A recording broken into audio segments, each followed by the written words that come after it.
Welcome to Akhand Vidyashram, the first institute of impeccable wisdom, the walking, talking encyclopedia. Homeostasis, the perfect human blood pressure. My dharma, the impeccable wisdom, the wisdom of every perfect object. My greatest discovery, DIVYANK, the divine design of nature with which the perfect objects are designed and created. DIVYANK, the reward of 60 years of integrated education. Impeccable wisdom is enlightening. Akhand Vidya wisdom is empowering. To understand, to control blood pressure 24/7 at 127 without any fluctuation, no labile hypertension, no progressive low blood pressure, high blood pressure, you could be at peace with yourself to be physically, emotionally, mentally, otherwise to be perfect with 127 by 74 millimeters of blood pressure. You need to understand what is the and heart, perfect physiology, perfect biochemistry, and things so that we can be a perfectly healthy person. So, as far as heart is concerned, let's start from the concept there are 100 trillion cells which use carbohydrate and oxygen from the atmosphere to convert carbohydrate into carbon dioxide plus water to recirculate the whole thing within the body as well as outside. So, having got carbon dioxide plus water in tissues of 100 trillion cells is carried through the venous blood to superior vena cava and inferior vena cava to the right atrium. From right atrium it moves to the tricuspid valve, to the right ventricle, to the pulmonary semialveolar valve, to the lungs, and in the lungs oxygen is absorbed from the atmosphere. At sea level it is 160 millimeter of mercury. At alveolar level it is 100. That ratio is DIVYANK. Then oxygenated blood through the pulmonary vein to left atrium, bicuspid valve or mitral valve to left ventricle, aortic to aorta to the general circulation again. This particular perfect human anatomy has to be understood, and that's what this particular picture is all about. Having done that, let's move on to the next stage of the perfect cardiac cycle. Atrial is like a reservoir. In atrial systole lasts 0.1 second of 0.8 seconds, atrial diastole 0.7 of 0.8, and ventricular systole 0.3 of 0.8, and ventricular relaxation 0.5 of 0.8. That ratio is also DIVYANK. The heart is also designed like a wrist in the ratio of DIVYANK, and everything centers around DIVYANK. So having understood that, now let's move on to the next stage to understand how a perfect heart can help maintain blood pressure 24/7. To control the blood pressure, as I've told you, endocrine system plays its own role. We are going to see the effect of that. And autonomic nervous system also plays a role. But let's understand the autonomic nervous system completely. Autonomic nervous system is made of two components, parasympathetic and sympathetic. Parasympathetic means which supports the sympathetic system to make it perfectly fine. It has got cranial parasympathetic as well as systolic blood pressure. Among the cranial, it's the vagus nerve which is responsible for blood pressure. It is in the medulla oblongata, as you can see on the right side. It is for rest, digestion, conserve energy for the future. Whereas sympathetic is mobilized, increase the blood pressure as and when there is a need for it. Otherwise, let it not come to play. And that's the reason I always been saying Kundalini syndrome is associated with sympathetic system ascension by and large. And sympathetic system is designed with DIVYANK ratio has already been explained in this particular thing. When 28 preganglion fibers start from 14 components of spinal cord from T1 to L2, and then for 28 thing get distributed into 45 ganglia, and the ratio of 45 by 28 is what is called DIVYANK. So this is again amazing thing, DIVYANK. Having understood that it should be balance of autonomic nervous system where vagus are predominant to keep the blood pressure, pulse rate, everything under control. When there is a need to go to increase it to the level it's required, it should be on to the extent that without creating tachycardia, without increasing to the abnormal level, we should be in a position. From that, a balance of autonomic nervous system is absolutely essential for perfect physical, emotional, mental, spiritual health. Now let's see how exactly the things do happen. There are two types of receptors. One is baroreceptors, another is the chemoreceptors. Baroreceptors mean these are the ones which are responsible for checking the blood pressure. Blood pressure from 60 mm, mean arterial blood pressure, to the higher levels. It is by the baroreceptor. 60 to the higher levels. Below 60, it is the chemoreceptors, which are chemical oriented. So let's understand that first.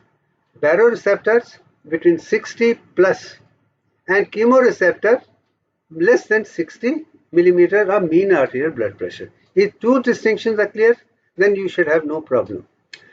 Baroreceptors, arch receptors are there in the arch because the blood pressure from the heart straightway goes to arch, and you can check it out with this, and the information of the normal, high or low is carried by the vagus nerve to structus nucleus in the brainstem, and in the brainstem we can find the nuclei which are able to increase it, reduce it, or maintain that same level.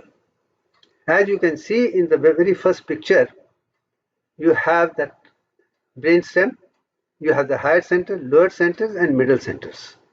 So information goes to nucleus center, to those centers, to see where we belong, and objective is to come back to that level one for all. If that is understood as a baroreceptor is concerned, things are very clear. When pressure increases beyond 60, it's a chemoreceptor. It's a chemical reaction where carbon dioxide plays a stimulus or hydrogen plays a stimulus. When mean arterial blood pressure is 60 and below 60, then chemical chemoreceptors come to play a role. They get stimulated, information is carried to the brainstem, and remedial action is done by the heart after getting adequate information from the brainstem. So that way brainstem along with spinal cord, all said and done, is called a reptilian brain, and midbrain, pons, medulla oblongata, and spinal cord by and large look like a snake, is also called reptilian brain, and it has got all the unconscious, subconscious centers of controlling almost all the biophysical of the body. That's the reason animals by and large do not need doctors, because they themselves can rectify. They know what to do and what not to do. If we human beings also are sensitive on that part, I can assure you, very moment there is a change in atomic structure, elemental structure, or molecular structure, or compound structure in the biochemistry, you will immediately know what to do and what not to do. That kind of sensitivity is essential to maintain physical blood pressure to 120/74 and all the biophysical rhythm. Body has got the ingredients. We are like the Veda, where all the concepts are within us, and once we are able to realize the beauty of all the 33 crore gods and goddesses within us, we can be like a living god on the earth. As a result, we will understand concept of all the gods and goddesses of Sanatana Dharma 100%, and you can lead a perfectly life and do wonders in life. So having understood this is one part. Second, chemoreceptors, as I told you, you have internal carotid on the right side as well as left side, which have got chemoreceptors, carotid sinus receptors. They are picked up by that, and information go to carotid sinus to nerve 9th, which is glossopharyngeal, and it is able to take the remedial action along with the baroreceptor actions, because respiration plays very important role in controlling chemoreceptors, whereas baroreceptors by and large are only with, you can say, vagus nerve straight from the heart. Vagotomy to make the blood pressure also normal, heart rate also normal, all the function normal. So having understood the role of these receptors, baroreceptors and chemoreceptors in this particular system, and the information to be carried up through the vagus nerve from baroreceptors and glossopharyngeal nerve from chemoreceptors, and chemoreceptor with the help of cardiopulmonary functions can rectify, and this with only cardiac itself can do. This information is absolutely essential for anyone. If this design of baroreceptors, chemoreceptors within the reptilian brain is intact 24/7, thou shalt have no problem with respect to the heart, and that's it. And that is what I've experienced from in the last 40 years when I had the panic attack, and today I don't have anything. It's only through realization of the self that I've been able to do it. So autonomic nervous system of this particular nature has a role to play in controlling or regulating the perfect blood pressure to 120/74 all the time. Now let's talk of the regulation of blood pressure one by one. Suppose there is a decreased arterial blood pressure. Mean arterial blood pressure of 93 is adequate. If it starts falling down quite a lot, then renin from kidney is produced. A renin substrate, angiotensinogen, is carried to the lungs to produce angiotensin 1. Then converting enzymes in the lungs produce angiotensin 2. And this angiotensin 2 is carried, either it is dissolved by angiotensinase, inactivated in adrenal gland, or it can go to renal retention and salt and then produce aldosterone in the first layer of adrenal gland, which can help absorption of sodium and water and retention of carbohydrate. If it is decreased, then renals will be able to reabsorb salt and water and throw potassium out, and also can produce vasoconstriction. As a result, arterial blood pressure will increase to become normal. That is one concept which I have explained now. Blood pressure has come down to level that is started giving you problem. Now keeping that, kidney come to produce renin. Renin produce angiotensin. Angiotensin produces angiotensin 1 that is carried to the lungs, and they produce angiotensin 2 is carried to adrenal gland as well as vasoconstrictor as well as angiotensin is to dissolve it. As a result, sodium and water is retained, potassium is thrown, blood pressure is maintained. This is one concept which automatically happens day in, day out in all of us as long as all the organs are well within physiologically normal limits.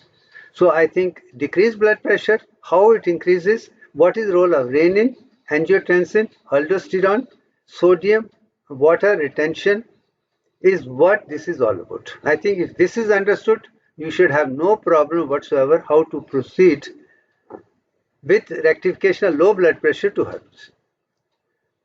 Although this is an entry system, as an individual, if I find my blood pressure is low, I would immediately know my sodium content is low. I can straight away take sodium itself and take water, and that itself could rectify. In that case, you don't have to go to renin retention, other thing. If you can do that itself, you are 1,000 times better. You don't have to bring system which is designed to protect you. That's also a message which I'm trying to give through this. If you understand this is a perfect blood pressure, 120/74, and if it is lower than this, take sodium content, take water, take glucose, and maintain what aldosterone does. If you can't do that, let the system within the body do that and rectify, which is a little elongated, but it does the same purpose.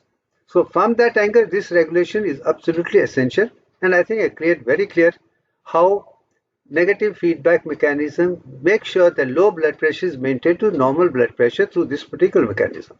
Taking sodium and water is one part, glucose is another part, keeping yourself mobilized is another part. If that fails, you can do this particular thing to make sure that your blood pressure becomes normal to 120/74 step by step through this process. Now let's take another thing. First I told you we had taken this blood pressure has come down. That means your sodium content has come down, water content has come down. Suppose you are taking too much of salt. You are very fond of pickles. You want a stimulated food. You are taking too much of salt.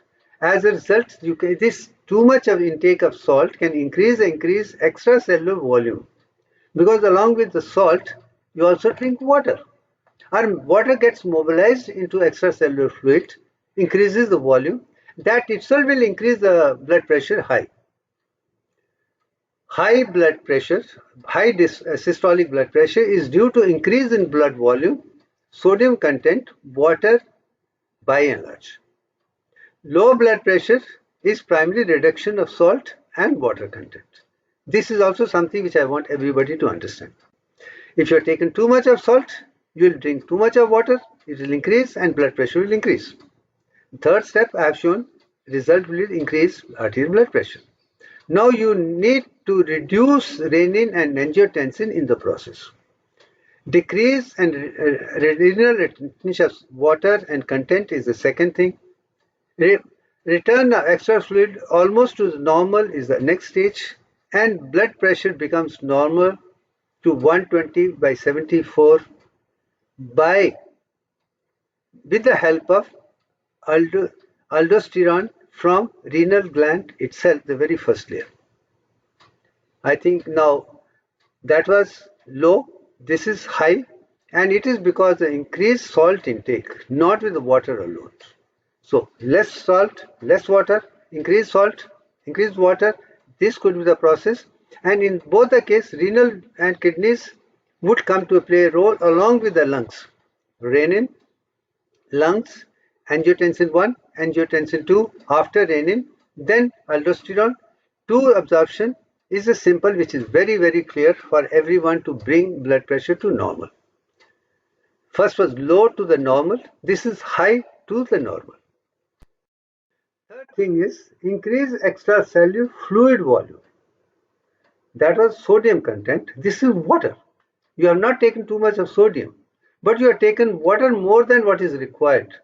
It could be transition, increased blood volume, increased mean arterial circulating filling volume, increased venous return of blood to the heart, increased cardiac output, autoregulation, increased total peripheral resistance, and increased arterial blood pressure. Now that I have brought the concept of increased total peripheral resistance, now I would like to explain to the readers very clearly. Systolic blood pressure is primarily due to the blood volume, whereas diastolic blood pressure is because the peripheral resistance, not the blood volume. When blood volume comes down, it is the diastolic pressure which increases because the peripheral resistance increases. So diastolic is peripheral resistance and systolic is increased blood flow. That is also two concepts which I want everybody to understand. Systolic blood pressure, high blood pressure is because of too much of salt, too much of water, or anything which can do increase that part. Extracellular fluid, cardiac output, and result is that. So I'm sure, and peripheral resistance will come increase when blood volume comes down, that means in dehydrated state. Rehydration, systolic is increased. Dehydrated, it's the diastolic which is increased and systolic comes down. But as long as both the cases mean arterial blood pressure is 93, you have nothing to worry about. Your body will give you the signal when to drink water, salt, this or that automatically one by one. Thou shalt have no issue whatsoever. This is a concept which I was very clear that everyone should understand how blood pressure can be regulated by the system, and we can also make a conscious effort to maintain the control. So these 3 slides speak volume in the process, how the negative feedback actually takes place. As I told you, if you are perfect in blood pressure, this kind of ECG is expected, and you should be in a position to maintain this 24/7, and thou shalt have no problem whatsoever of maintaining blood volume, blood concentration, sodium content, water content, and peripheral. Everything will be automatic. Now, having spoken about all that, now we come to the end to summarize what is absolutely essential to maintain a blood pressure of 120/74. Number 1, be hydrated. Rehydration is absolutely essential. If you can maintain water content of 4 to 5 liters every day at small quantities and take sodium content only to 3 to 4 grams, not more than that, And if you also divide it in small concentration over the period, thou shall have no problem in maintaining a blood pressure 120/74 24/7. But for some reason, when you take too much of salt, you can drink more water, and water can rehydrate the whole system and then wash up all the unwanted sodium from the body and things and bring your blood pressure down. So increase blood volume, drinking more water, that itself can help you. Otherwise, the system can do that one by one. Having spoken about 120/74, mean arterial 93, negative feedback, positive feedback, and things like that. Now I'm going to bring a positive feedback mechanism into the consistency in the particular. Positive feedback is if you lose up to 1 gram, 1 liter of blood volume from 5 liters to 4 liters, it can be rectified by negative feedback mechanism as I've explained. When it becomes more than 1 liter to 2 liters, so instead of 5 liters of blood, it has come down to 3 liters. That's a problem, it becomes very chronic. So negative feedback will not be able to take. So focus will shift to the heart. Whereas in negative feedback, it could be blood circulated from lower legs to the central, or from the liver to the center, or unwanted area to the vital areas. But when it is 2 liters, periphery doesn't have that to accommodate, then heart will start functioning more than sympathetic system will start working on the heart and exhaust it, and it could be dangerous in the process. So positive feedback mechanism should not come to play a role to save us in this particular thing which happens in accident where we are lost more than almost like 1.5 to 2 liters of blood. In that event, we should replace the blood at the earliest, recover the person completely so that he or she does not go to the positive feedback mechanism and have a problem in the long run, or we may lose a person unnecessarily because of overstrain on the heart. Heart get tested because of hypertension on one side, increased heart rate on the other side. Your blood left ventricle is the one which is going to fail because blood pressure gets only during relaxation stage. In tachycardia, increased blood pressure, both are increased in sympathetic overactivity, and concentration of blood in the left ventricle is so reduced that it will die by its own self over a period of time. To avoid that, make sure that we are rehydrated or have blood volume replaced and maintain to 5 liters 24/7 at the earliest. If you can do that, I think you'll have no problem. In that event, center of heart in this particular thing will do very well, and we can do wonders in life in the process. Having explained that, I think I've done my job. It should be more than enough for time being as far as regulation of blood pressure is concerned. So thank you very, very